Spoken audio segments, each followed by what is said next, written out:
Awesome.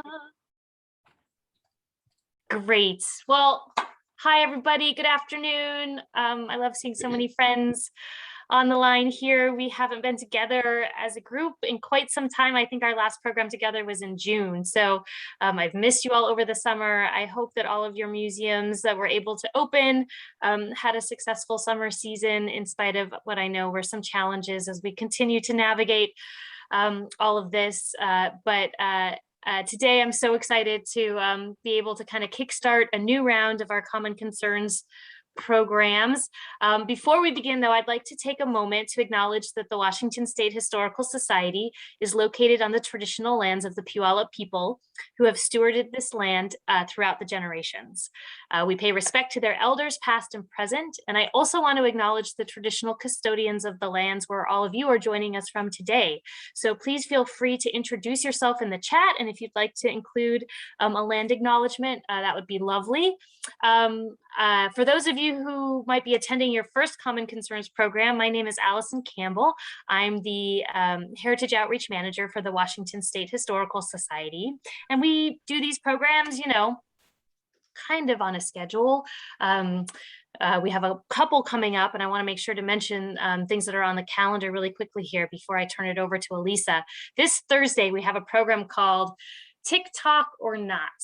There's probably a good chance that you've heard about TikTok, even if you haven't, checked it out firsthand. It is the new thing in social media, and a lot of museums have sort of developed a presence on TikTok. And one of the museums that is like crushing it is our very own Fort Nisqually Living History Museum here in Tacoma. They are straight up like viral on TikTok, millions of views, and it's been pretty great. So Jessica Smith from the Fort will be here to talk a little bit about what's involved in developing content for TikTok, because it's a little different than what you might put together for Facebook or Instagram, and sort of how much labor is involved and the kind of time she puts towards it, just so you can kind of evaluate if this is something that would be good for your organization. Then on October 15th, we have an a program called Exhibits on a Shoestring. And this is going to be with my friend Chris Ehrlich, independent award-winning exhibition designer. We're going to try and do this hybrid. So our plan is to do an in-person program in Leavenworth, and then to live stream that in-person program so that folks can attend remotely and get all of the information. We've got all the technology to make this happen. We're just hoping the COVID numbers are okay and we can make it to Leavenworth in person. So stay tuned for that.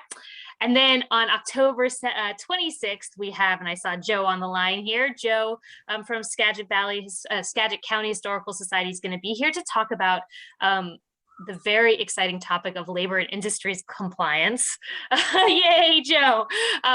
I am so thrilled they're doing this program, because this is some really important nuts and bolts about how you can stay on the right side of labor and industries and learn from some of their experiences, and making sure that you're doing everything you need to do to keep your volunteers safe and to check all the boxes that you need to check with L&I. So that's going to be super important information. I will throw in the chat a link unless maybe Len's already done it, of all of the where you can register for all of these things from our website. The last thing I want to mention really quickly here is that our Diversity in Local History grant is open and you all can apply. This is a brand new grant program, and applications for organizations are due October 5th. The snapshot CliffsNote version is that organizations apply with a project that relates to diversity, equity, and inclusion at their organization. And these projects can be everything from like oral history projects or collections work and sort of auditing a collection to figure out what stories are missing and what communities aren't present, to developing a style guide and a more inclusive style guide for exhibits. Anyway, huge range of projects that all touch on diversity, equity, inclusion. And then once we review and approve projects, accept projects, then we will pair that project up with an intern who will do that work for you. You will pay that intern and we will reimburse you for that payment. So basically we will make it possible for you to pay an intern to do a project that forwards your diversity, equity, and inclusion work. They're due October 5th, which is very, very soon. We have a brand new DEI specialist on our staff, Andre Jimenez, who's amazing, and he'll be managing that program. He has some open office hours coming up. I'm going to drop all of that in the chat too, including his email address, so you can reach out to him, and the link where you can see the guidelines and find the application. And you all know you can reach out to me anytime with questions as well. I'm always happy to help everybody navigate some of this stuff. So with that, I want to give a big shout out to the Heritage League of Pierce County, who is co-hosting this program today with me. They really did a great job of getting the word out. So welcome, a particular welcome to all of our Pierce County friends who are on the call. Hi, Karen. And I know there are lots of others from Pierce County here. And then I also just want to introduce Elisa. And some of you probably know Elisa or remember her as the coordinator for our suffrage centennial celebrations last year. So Elisa was on our staff at the State Historical Society. I'm so delighted that she agreed to come back today to tell you a little bit about work that she does and all the tricks that she's learned about how to use Canva. Elisa is also an independent exhibition designer and the executive director of Friends of Magnuson Park. She's coming to us today from the Tokeland Hotel, which if you haven't been there, y'all got to go check it out. Try the biscuits. Amazing. Okay, I think that's it. I'm going to shut up and I'm going to let Elisa take it away. Thank you.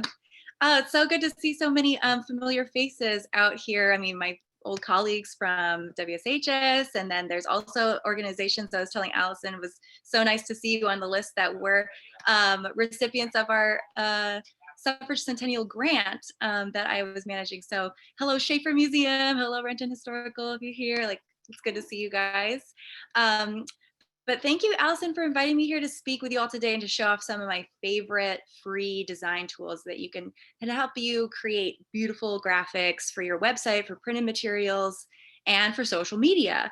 I have a passion for, but no formal training in graphic design. So I'm like coming to you like as I'm one of you, like assuming that there's a lot of folks out there who, you know, see the value in having really beautiful graphic design and very professionally curated look to everything that you produce. You know, there's a really high bar that people expect now. And if you don't have a graphic designer on your team, and even if you do have a graphic designer on your team, they're often just like so busy with all of the things that they're doing.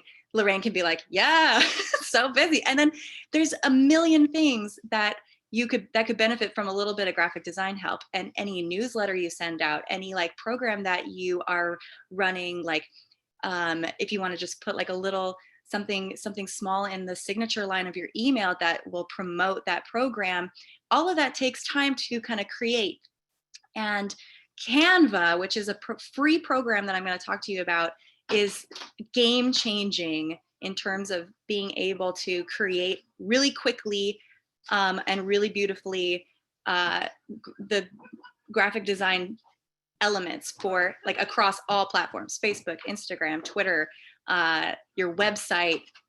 I'll walk you through it. So I got my start working in museums and taking advantage of the design opportunities that just came my way. And before I knew it, like after a few years, I was like full on designing like exhibits. And so you can learn as you go and really gain the skills like over time. Adobe Illustrator and Photoshop are obviously like the big hitters, like that's where you're going to be able to do the most.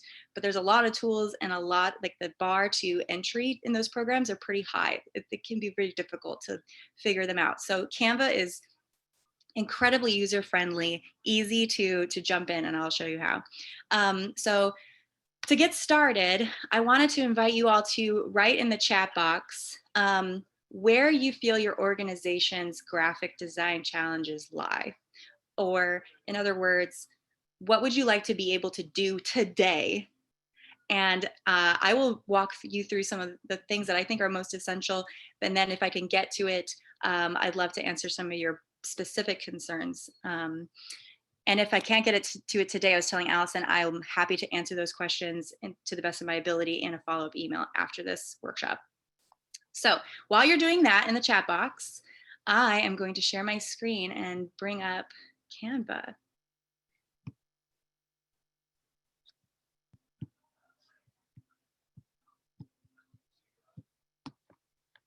Okay, here we are.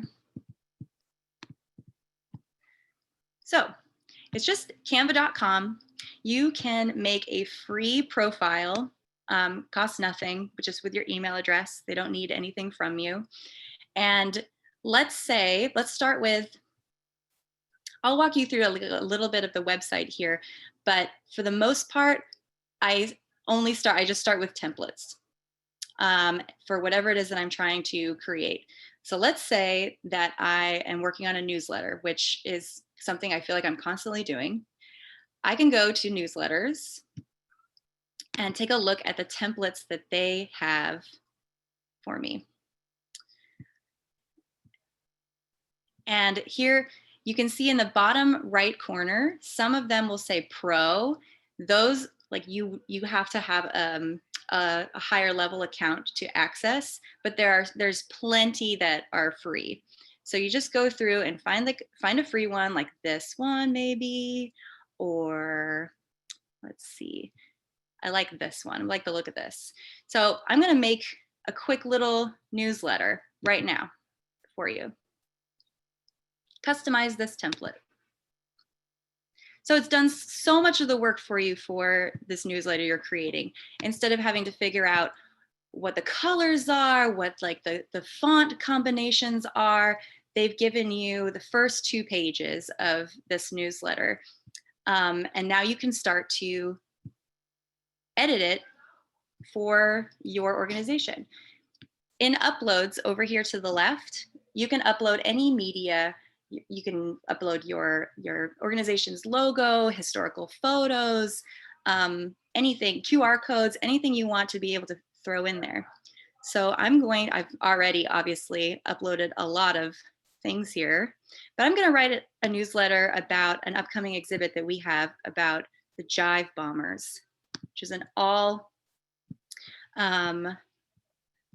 which was in the 1940s, is like a jazz band that was at the Naval Air Station Seattle that created the backbone of Seattle's jazz scene in the 40s. It's super cool.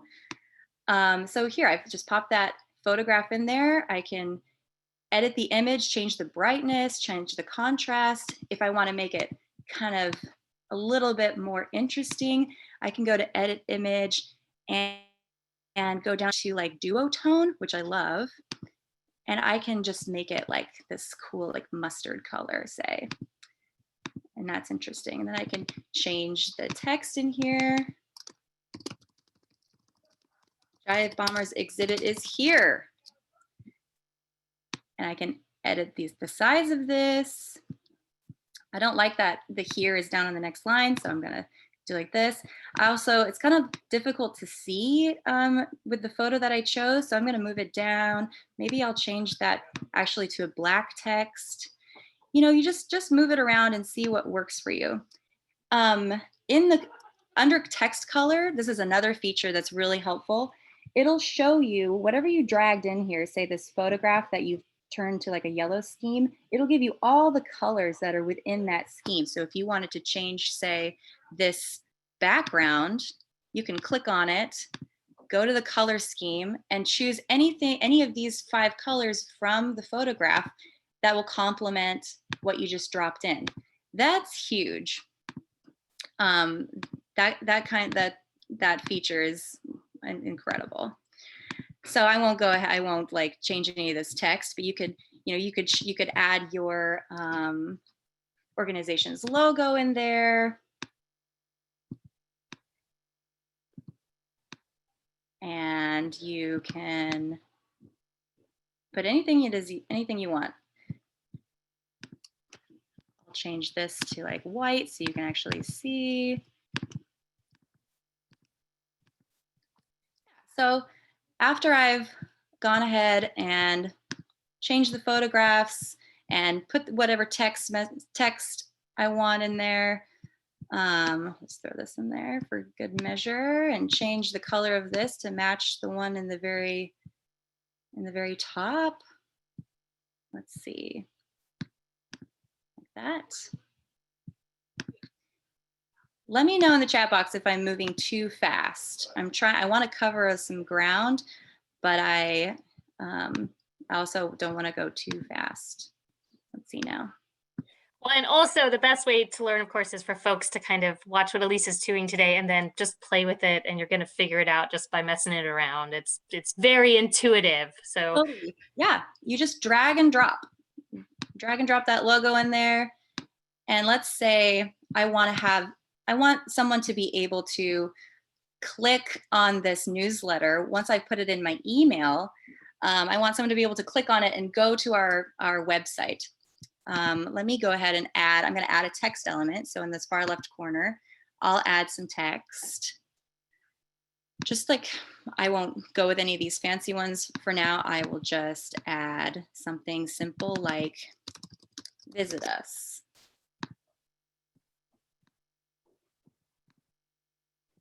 This is not a good example of my design work because I'm trying to go fast, but visit us. And let's say this is a video that I want you to be able to, let's say I'm putting this newsletter in my email and I want you to be able to click on it and go to a YouTube video that is part of the exhibit. There are elements, and on the left panel here, elements. You can basically type in, oh, here, some of the most popular, recently used ones are still here. This one would indicate that you could click on the newsletter and it would bring you to a YouTube video or some video. And then, you know, this one for Twitter, this one for Facebook, and those are all free elements. You could add all kinds of things in here. Let's say I wanted something to do with music, since this is an exhibit about music. I can just click this and add some fun music element to it. I could add, say if I want, maybe I want a saxophone. And they have all these free little clips that you can throw in there. Oh, this is pretty great. You know? And I could change the color of that to match the other one. Oh yeah. So yeah, as Allison said, some of the best thing you can do is kind of just play around. Make this yellow, come over here, make the transparency a little bit easier to see the written letters behind it. So yeah, just fooling around with it and making it your own. I was talking with Allison about this like in the beginning, or like right before we started. And if you just take what's given to you on Canva and don't make any edits to it, it starts to just feel like kind of the same, like people are seeing like the same things. So I highly encourage you to get creative and make it your own, by adding elements like these, by adding, I'll show you how to add your own text too. If like, say you wanted something like a little bit more interesting than this font. You can go into the fonts that they offer you here, change it up and just see what you like. I really don't love this yellow. It's hard to see. There we go. That's better. Yeah. So you can change the fonts. You can change the pictures around. You could get rid of all of these elements if you wanted to and do something a bit simpler. Yeah. Okay. So let's Lisa, can I ask a couple newsletter sure. questions that came up in the chat? Yes. So Connie was asking, like, as far as your practice, do you usually just upload a bunch of pictures before you start kind of working on a document, you know, or I believe you can also just drag and drop right from your desktop into, can't remember.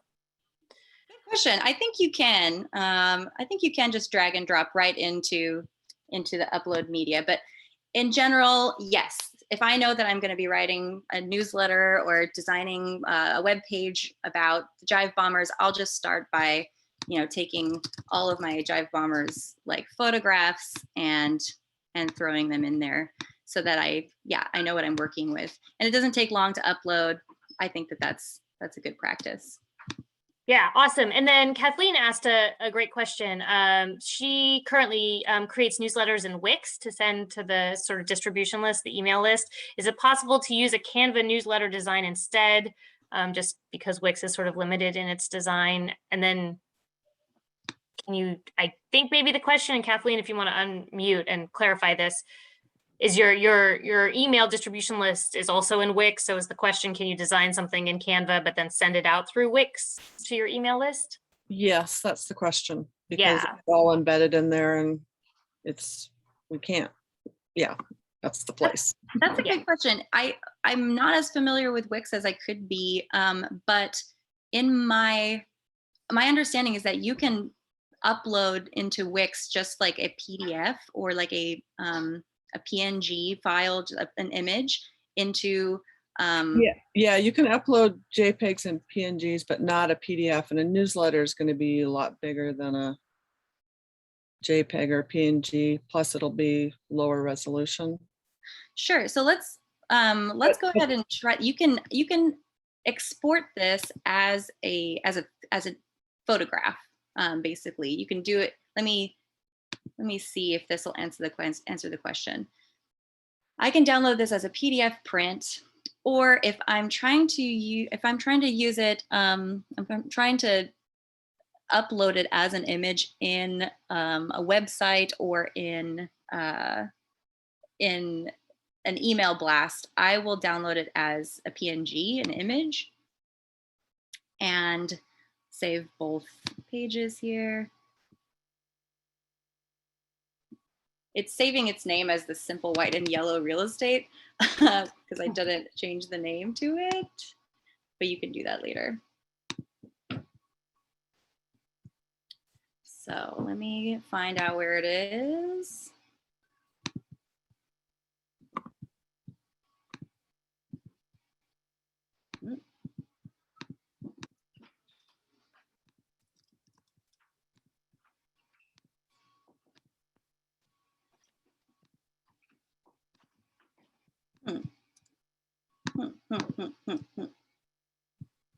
Let me change this as Jive Bombers newsletter. There we go.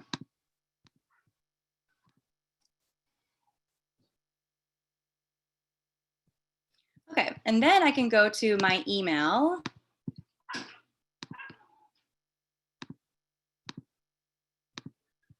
Wherever I had that.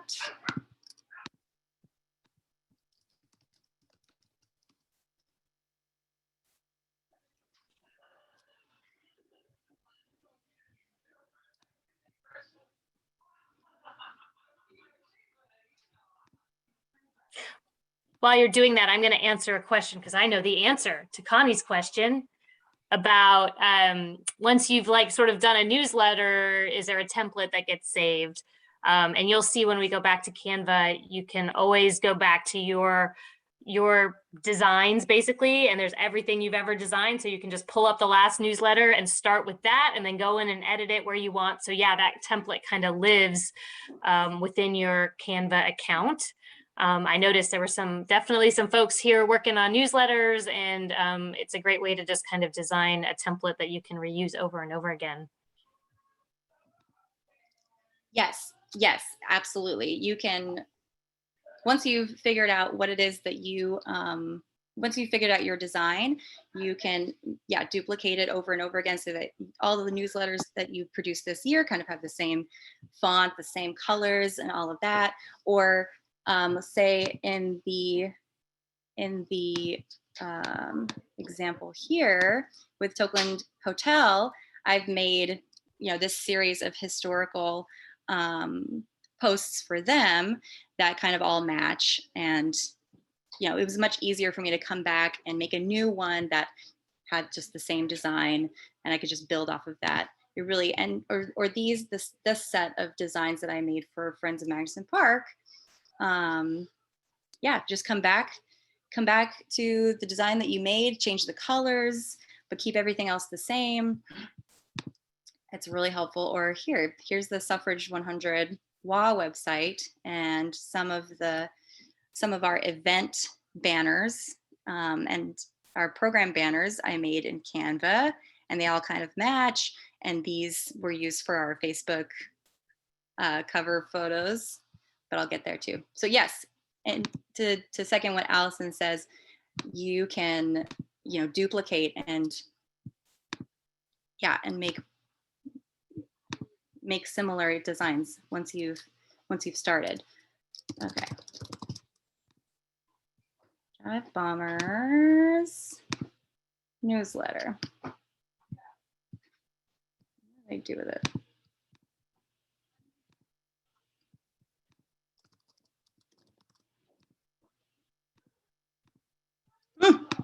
Okay. Here's another trick. If you can't find what you are looking for, you can just go by today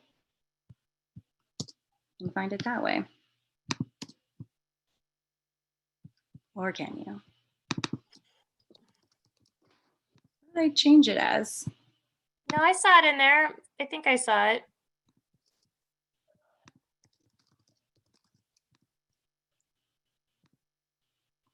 Okay, you know what? I made this one earlier that I'll just use so I can just move on here.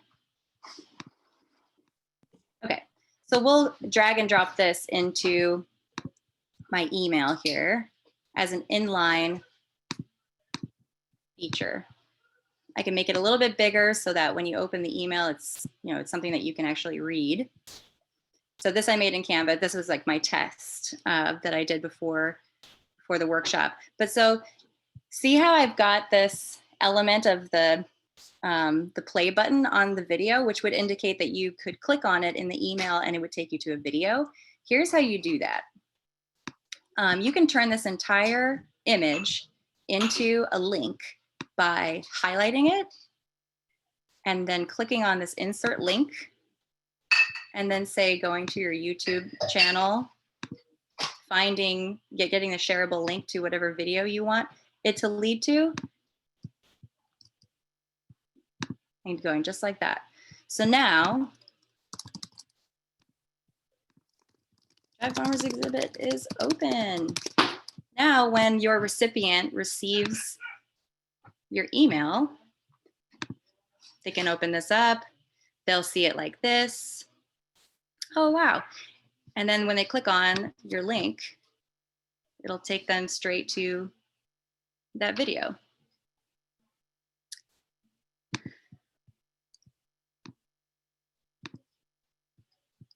So does anybody have any questions about how you can make a newsletter on Canva, put it in your email, make it interactive with links?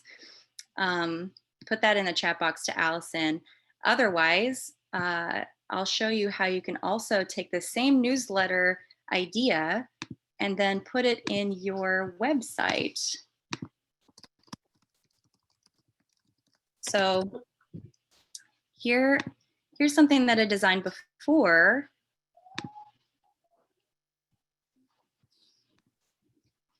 I can go back to the home screen and see all of my designs. And here's one of my favorite ongoing flyers that I've used and reused. Yep, this is a newsletter that I made for Friends of Magnuson Park. And I liked the way it turned out so well that I ended up using that same template several times and just making slight changes. And now you can find it on our website under history. I just popped that PNG right in there, and now this looks like it was created in the website itself, but it wasn't. It was created in Canva and just dragged and dropped.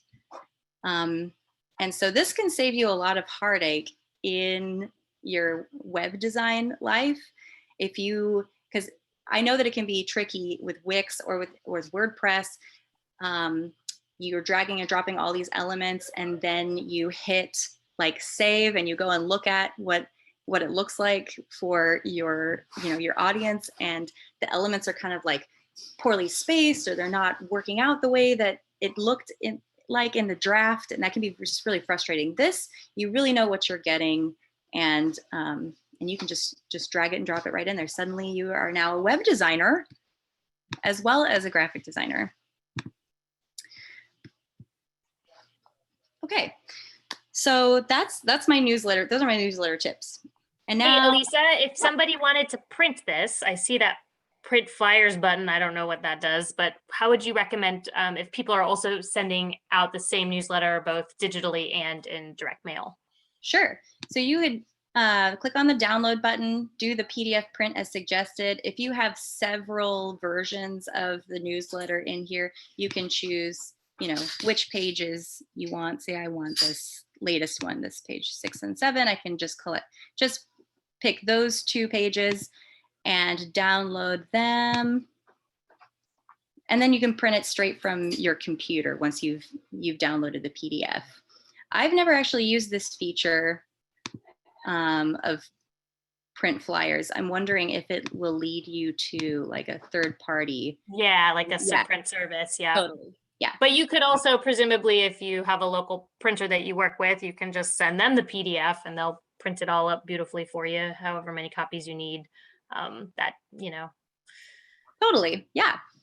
I would suggest, if you're sending it to a printer, you would, choose PDF print. If you're using it for a website or for your email, I would do the PNG. But the PDF might work as well. So I'm going to move on to, unless there's questions, Allison. I think we've got all the questions so far covered. Okay, awesome. Okay, so now I'm going to go to a different feature, a different template. So on Facebook, up in the topmost part of like your Facebook page, there is a kind of long, thin, rectangular box that it's difficult to find photographs and elements that will fit properly in that box. And something that Canva very helpfully gives you is a bunch of templates that are already made to those specific dimensions. So here's a whole bunch of them. Say you want to design a Facebook cover that is going to match that newsletter that you just sent out. Let's go with this. This kind of has the same feel. Customize this template. I'll do this nice and fast. I would make sure that the font that I used in that last newsletter, that those same fonts are being used. So I have to reference back to my last design. But I find my photograph, I drag and drop it in there. I change the color, I edit the image again to kind of match what I had before using this duotone under edit image. Duotone feature. I think I used mustard before.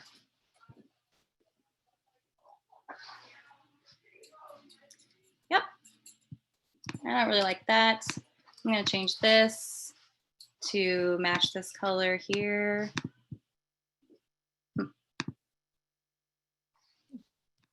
And yeah, here's the second trick I'm going to show you. Say I don't really like these fonts, and I'm going to do something more like I want to do something for Halloween. I want it to be a little like scary.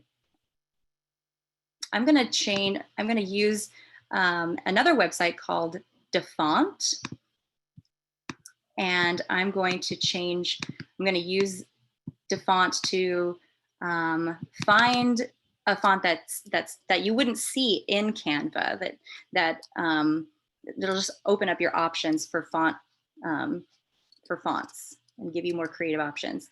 So say like, check our website for details or whatever you want to write. And download this.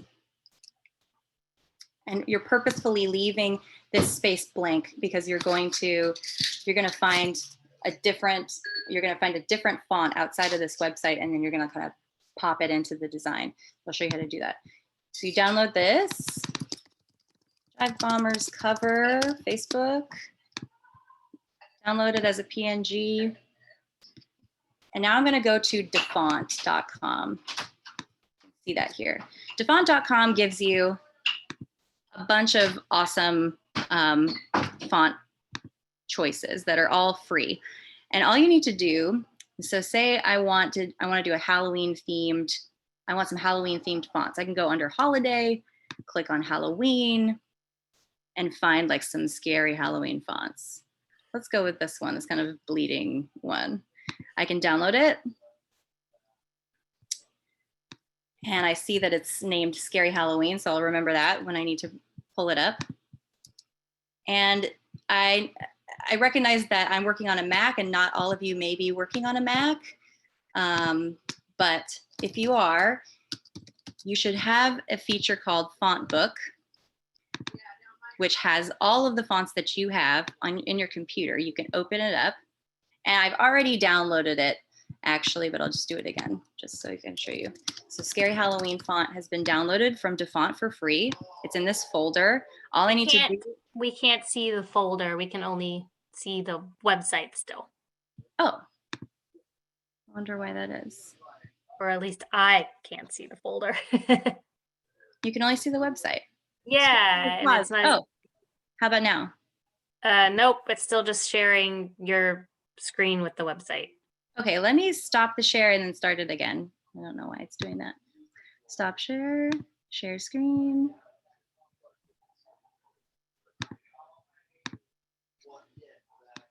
Okay. Now we can see it. All right. So here's what I just downloaded, the Scary Halloween font folder. I can select that and drag it into, drag it into my font book. And now I will have Scary Halloween font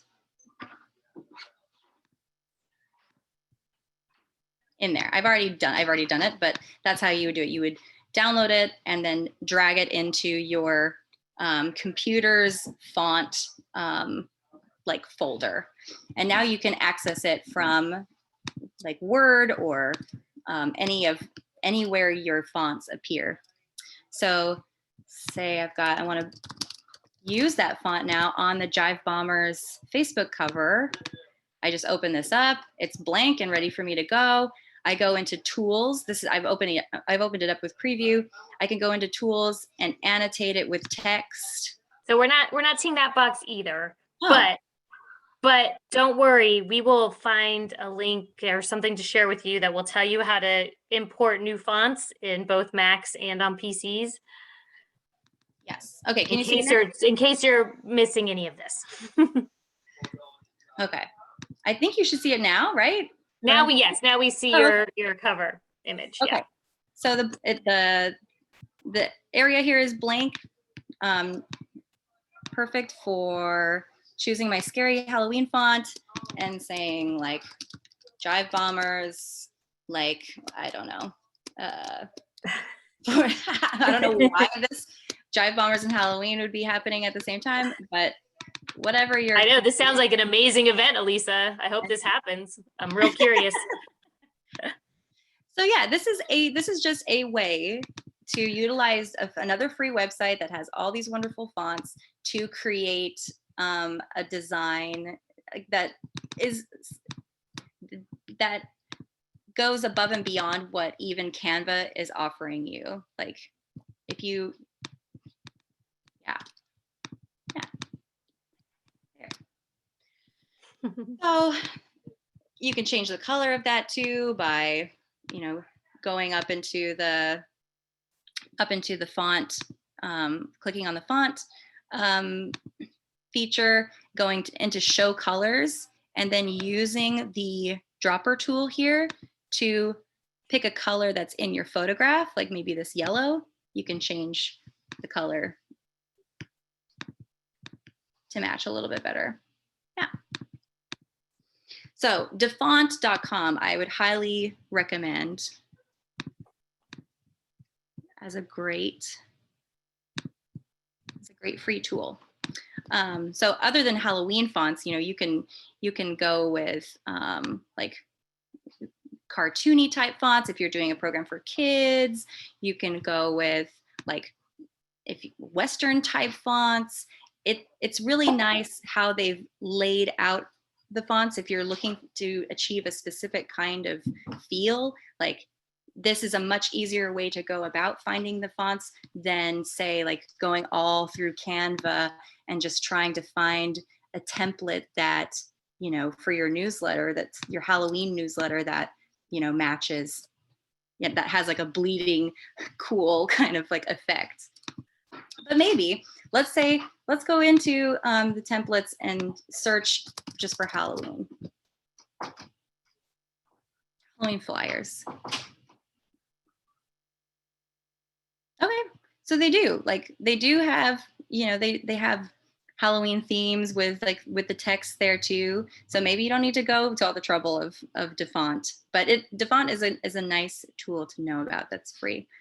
So yeah, I would just really go into Canva and type in whatever theme it is that will complement what event that you're putting on, and just, yeah, choose something that speaks to you and start editing.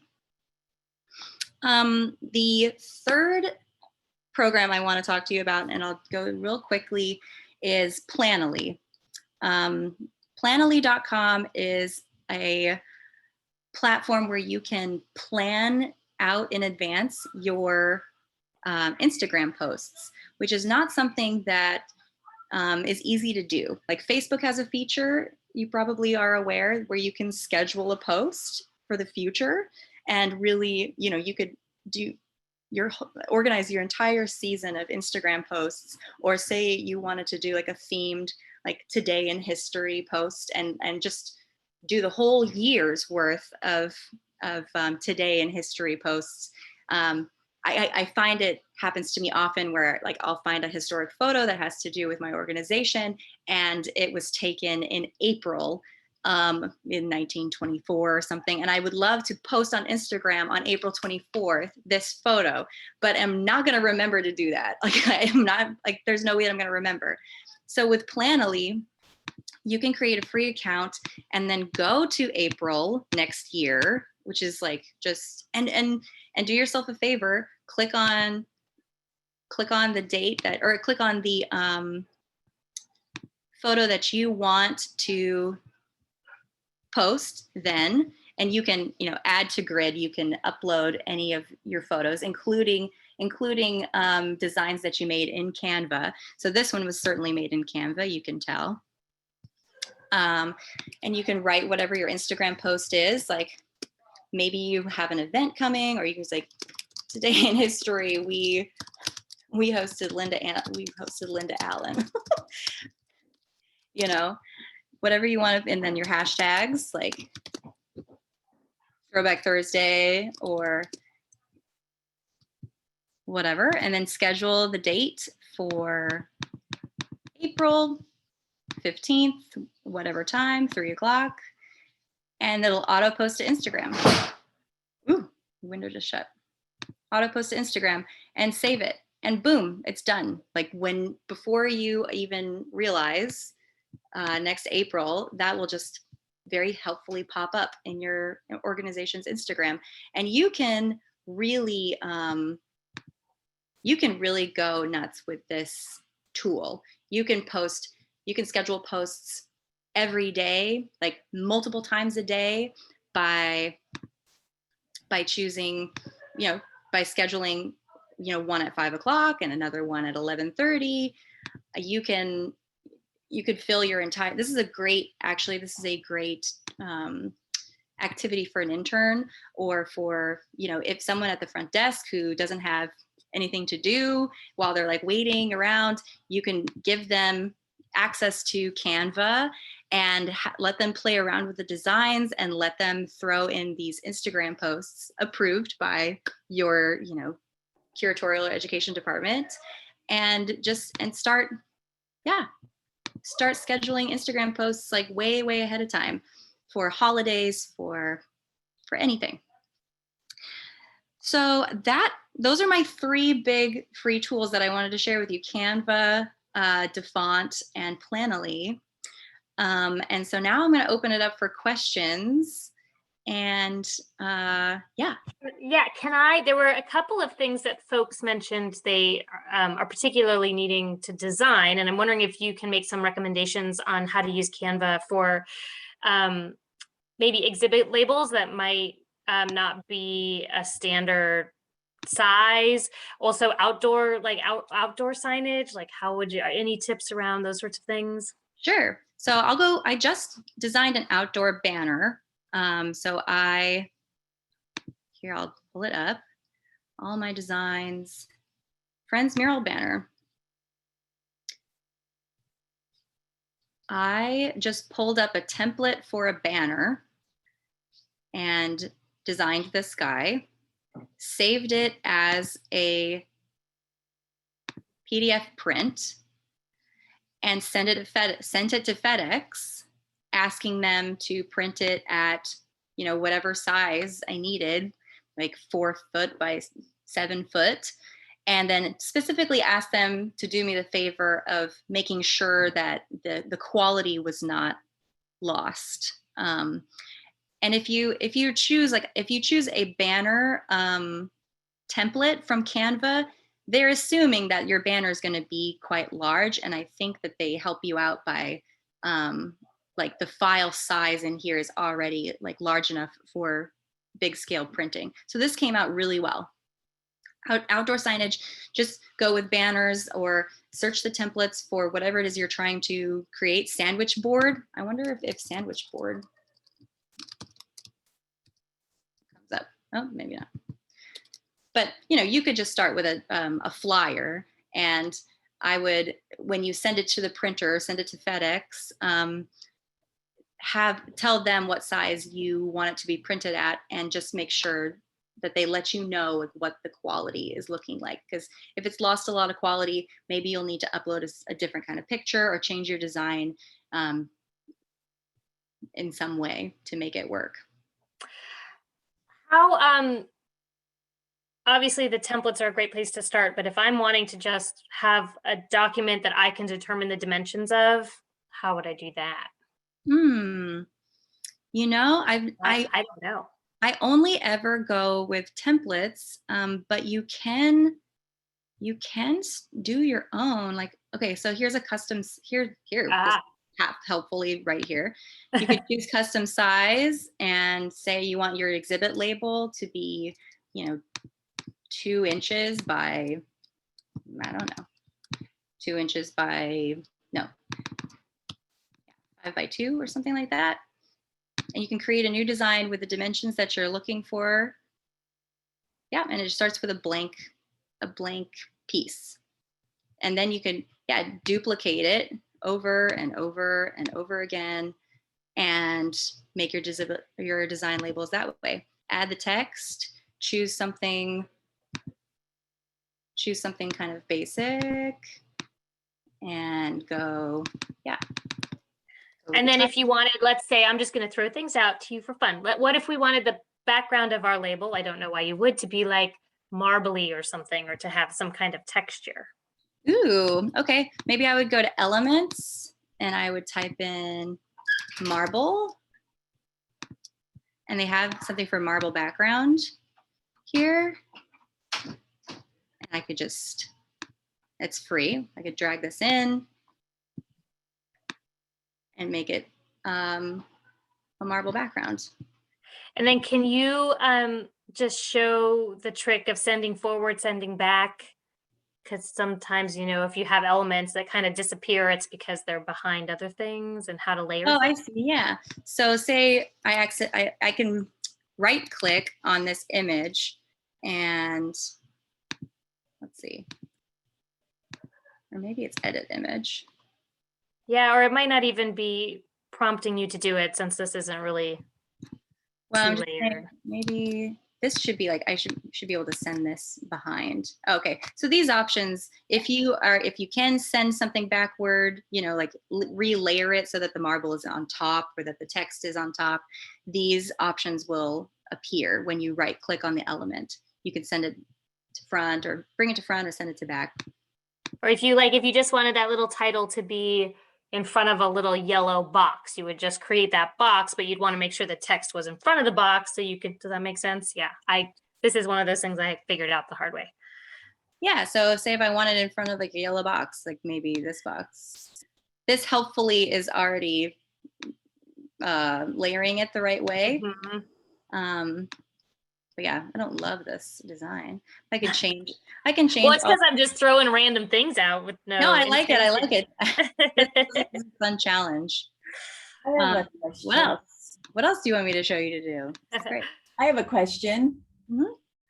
How would you, how do you want to explain or address when you get something printed, the bleed issue? Because I see a lot of these templates have bleed elements that go all the way to the end of the page. And so obviously you would build in those bleeds in a regular design program. And I did notice they had a box when you were flipping through things that said bleeds. So just to make people aware that you need to create that space for printed pieces and banners, that, you know, so that the color goes all the way to the edge. You have to go beyond the edge. Or yeah, especially if it's something that can't be cut easily. So like with the banner, for instance, yes, I would consult with your printer for those kinds of questions too. Like ask them if the file that you've given to them is, you know, needs to be edited in some way, or if it's to the edge, or if it has right, like a bleed has an edge around it that needs to be cut. Because yeah, you don't want to create this beautiful poster that looks like it's all the way to the edges, full bleed, and then you print it and it's got like, you know, like a white border around it that you need to then hand cut off, you know. Yeah. Yes, good point. Folks, feel free to either unmute yourself or throw another question in the chat if there's anything that you know you're going to be trying to do in the next few months. Or I know that Elisa ran through this pretty quickly, and like I said, mostly what y'all need to do is dive down the rabbit hole that is Canva. It is a fun way to kill a couple hours just playing and exploring. One of the ways that we use it, as Elisa mentioned, Lorraine, our wonderful graphic designer here at the State Historical Society, designed for me just kind of a postcard for the Pacific Northwest History Conference. And I was able to drag that into Canva and pull all the elements apart and use all of her wonderful professional design elements to create social media posts, you know. And me, I don't know how to do any of that, or I certainly have no knack for color and design, but it made it so easy. And then everything looked coordinated. It looked branded because they all kind of referenced the same like Starburst theme or whatever, same fonts. So it was such an easy way to have some cohesion across different things for a project. Yeah, Lorraine. I just wanted to ask, that's really interesting. So what was the file that you were working from that enabled you to pull all the elements? Well, I don't know that I did actually pull all the elements. So what I did was I uploaded the postcard, and then it automatically grabbed the colors for me for sure. So I was able to match the colors perfectly. And then what I did was I found that the font that you used, and I was able to somehow third party upload that font into Canva so I could match the font.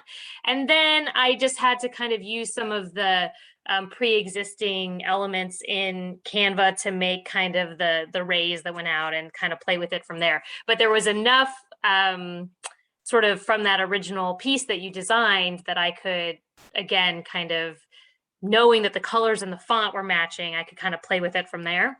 That's cool. Yeah, so no, it does not allow you to, certainly if you're uploading a PDF, it wouldn't allow you to just grab something out of the PDF and drag that into another file or another design, unfortunately. Can you take another really basic question?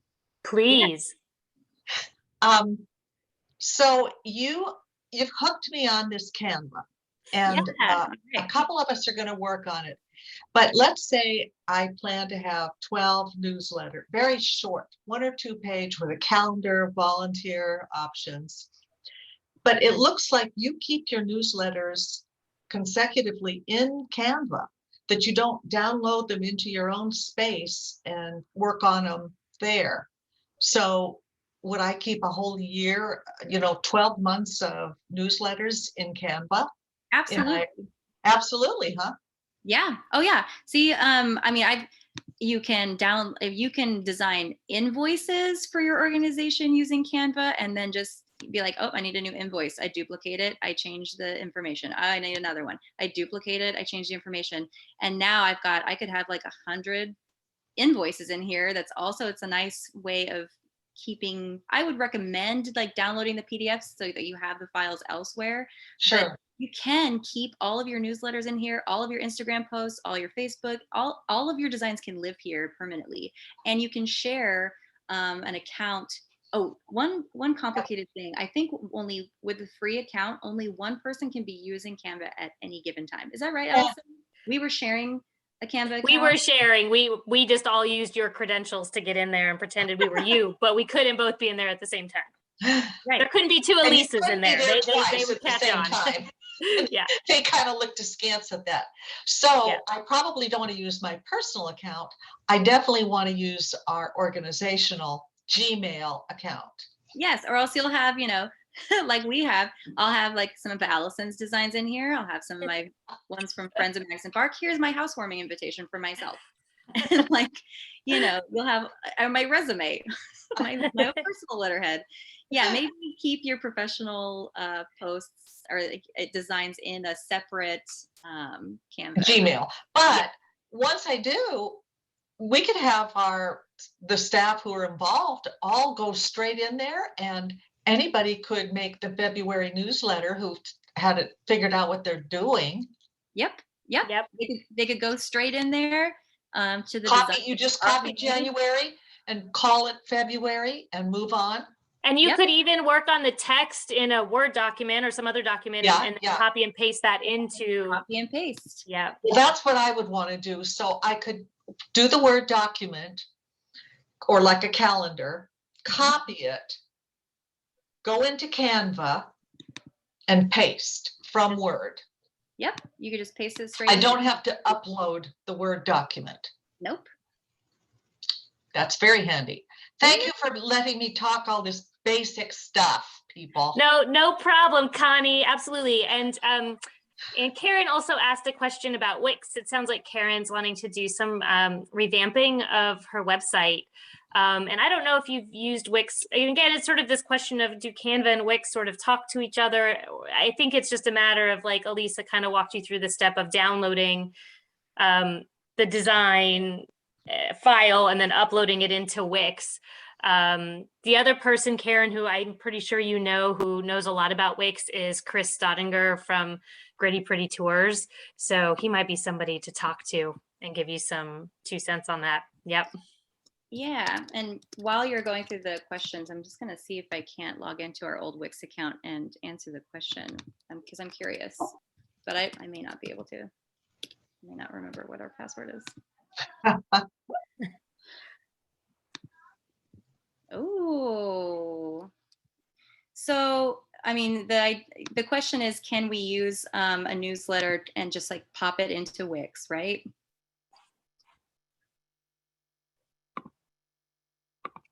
Come on, let's answer the question. I think I can do it.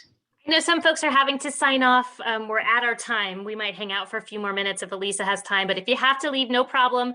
And expect an email from us, because we talked about so many things and Elisa showed you so many tricks. We'll try and kind of summarize and send the recording of this out as well, so you can review it if you need to. Yes. Happy to answer follow-up questions too. I want this to be as useful as it's been for us, for all of you, because I do think it's quite a game changer having Canva. All right, and this Wix thing is going very slow. So I'll get back to you on the Wix question. I'm gonna try and do it. Just like pop a newsletter into a Wix like website and see and confirm that you can do that. Yes, Heather is saying that down at Napton Cove at the quarantine station, they designed a beautiful new outdoor sign, and I didn't realize that she used Canva, so that's perfect. Yeah, it came out great, or at least in the pictures, it looks great. I think I saw it in person when I was down there. It just wasn't up yet. And there's something else from the chat I was gonna say. Yeah, mostly we hope you all have fun kind of exploring all of this, because I think it's fun. And I told Lisa that I'm like, not only am I not good at graphic design, I'm downright scared of it. And Canva made me brave. Canva and Lorraine made me brave. Yeah. And I'm sure Allison will give you my contact information. If you like, please feel free to email me any questions, or, yeah, I'm happy to walk you through something, or if you get stuck, just let me know. Yeah, I'll definitely include Elisa's email in the follow-up. And, if we have some big breakthrough here with Wix, I'll also make sure to include that information. Yeah, it's just going really slow, but here, I'm adding an image to the front page of this website. And then I can just get rid of the background that was there before. And oops. And boom. So answer is yes. You can use Wix you can use Canva newsletters that you just designed to change your entire Wix webpage just by uploading it as an image. Does it transfer, cut and paste the link too? Can we watch the video, or do you have to put the link back in there? Yeah, you have to put back in, but you just select it, and then there's a link here, and you can, have it go to that YouTube, that web address. Yeah. So that when you click on it, it does go there. Yep. Cool. Yep. All right. Cool. Awesome. Well, I, of course, want to thank Elisa for sharing so much knowledge, and thanks to my colleagues, Len and Juliana and Lorraine, who hopped on today too. We will send an email. If in the meantime, I'd say that email will probably come maybe on Thursday, if I think about the rest of my week. But if before then you think of a question, I'm happy to accept all questions, send them over to Elisa, get answers for you via email, because I know once you get in there and start exploring, things might come up that maybe you can't quite figure out, or you have a question about. So yeah, and hopefully we'll see some of you on Thursday to learn about TikTok, and we're all expanding our horizons this week and trying new things, right? Yeah, I'll be at that TikTok workshop. Awesome. Cool. Well, thank you, Elisa, and bye, everybody. So nice to see you. Thank you. Good luck.